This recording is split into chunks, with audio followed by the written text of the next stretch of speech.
Тәттарудың каналына қош келдіңіз. Каналыма тіркеліп, лайк басып, комментарий жазуды ұмытпаңыз. Бүгін обтяжка кремін жасалу жолымен бөлісемін. Творожный сырымызды және де үй температурасында тұрған сары майымызды, сахарный пудра, яғни қант ұнтағын салып, барлық массамызды миксерге қойып, миксерлеп аламыз. Бір келкі масса болғанға дейін миксерлейміз.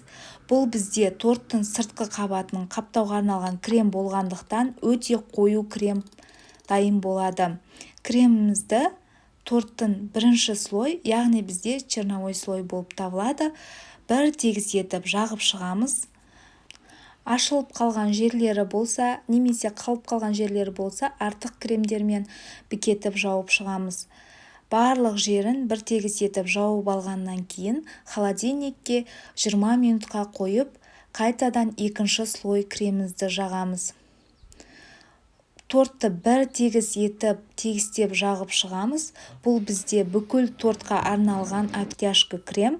Сондықтан барлық торттарыңызға осы кремді пайдалансаңыздар болады.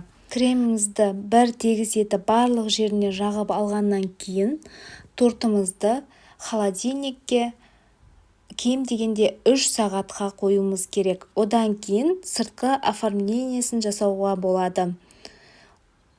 Видеом сіздерге пайдалы болса, комментарий жазып, каналыма тіркеліп, лайк басып кетуді ұмытпаңыз.